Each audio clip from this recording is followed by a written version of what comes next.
不清楚，没那么明显，但是也不能只画个轮廓。能看出我现在画这里是哪里哦？是它的肩头，它肯定是有体积的。大概给它简单的分几个面，交代一下它的体积。有些结构它并不是在模特身上看到的，很大一部分程度是猜测出来的，就是推理出来的，这是带有理解才能画出来的。如果不带有主观性，就对着这个图去看，什么都看不出来，那我就什么都画不出来。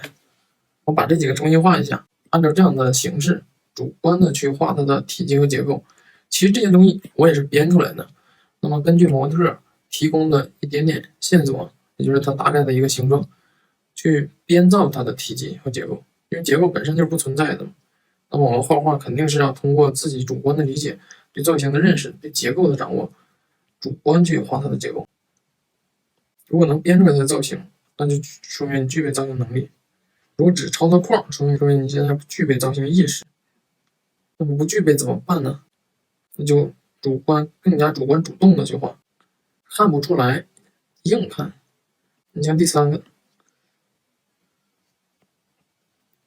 那么从哪去分它的体积呢？从这边分行，从这边分也行啊。它看起来大概其实就是这样的，然后配合上横断线，它的体积感呢也有了。这个就是前面和侧面的分界，这是侧面和顶面，前面和顶面，就是在找不同的朝向面。这是侧面，这是前面，这是顶面。有了不同的朝向面，它就有了体积，它就有了造型，也就有了结构。就在画的时候，别只勾外轮廓，要交代一些体积的东西。这个线条现在已经有一些变化了，比之前好很多了。但是呢，比如说这个地方，我用再宽一点线、再浅一点的线带进去，它就有一个体积感。还有这里肩三角肌下边往手臂里面走一些线。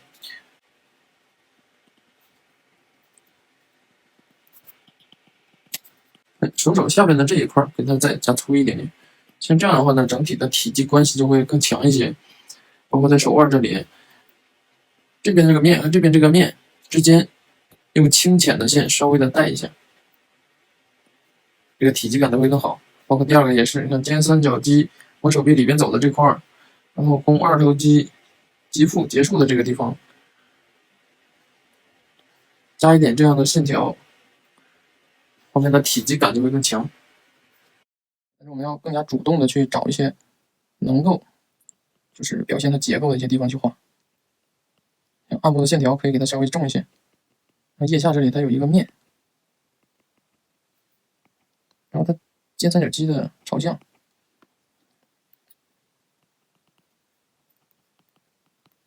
这样它的造型也会更丰富一点。这个画的还是稍微简单了一些。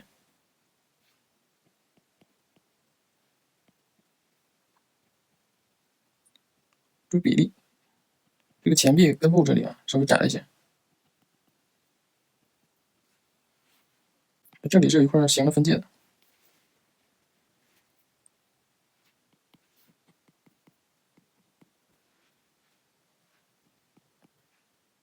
比例问题啊，它肩三角肌有多大，上臂有多长，前臂的趋势，它是往哪去的？在这里肱二头肌它有个坡，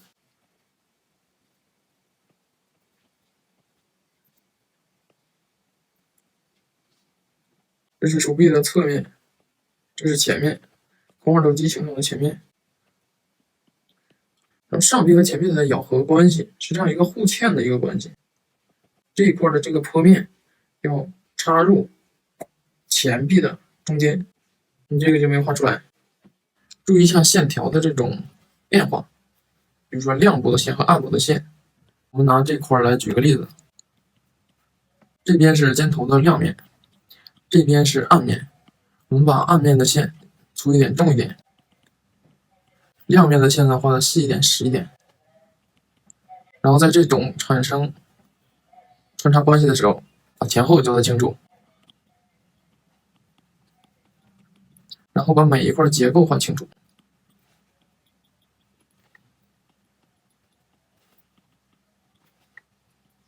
这样它看起来这个体积感就有了。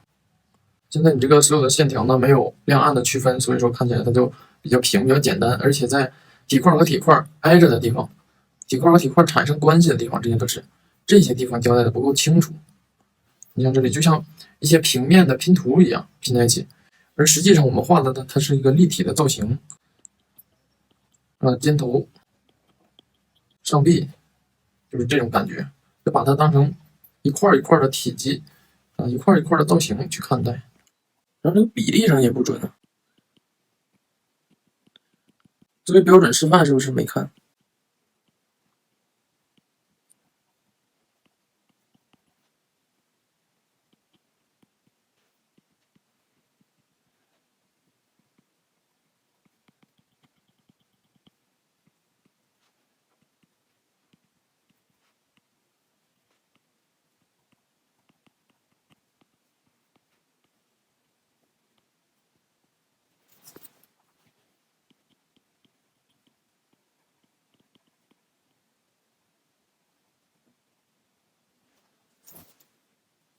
按照这个把下面两个重新画一下。这个尖头的形状还可以，但是肱三头肌出来的位置有点低了，包括肱三头肌的肌腱，它是微微隆起来的，看起来很有韧性的这个形状没有画出来。这个手肘下来之后，耻骨应该往这个方向来的。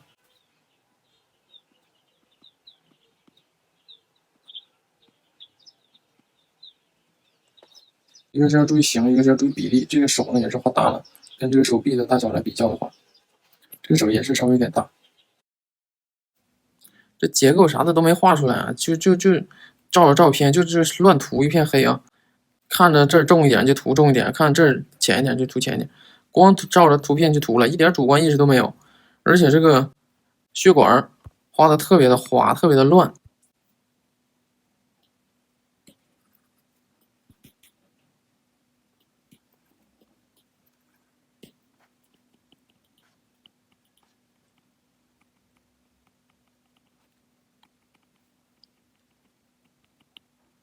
能不能用线先把它的结构造型画清楚？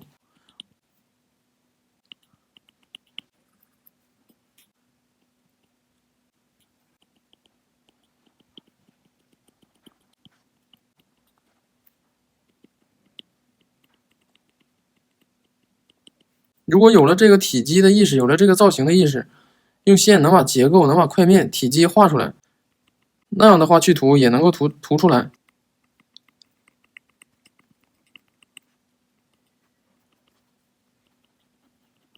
一直在强调用线把造型画出来，把结构画出来，要有主观意识，别抄照片。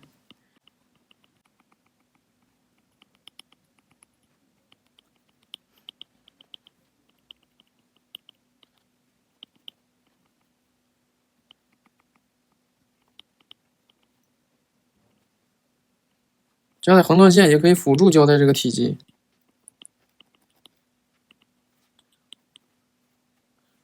这样去画这个结构很清楚，你这样画它也可以。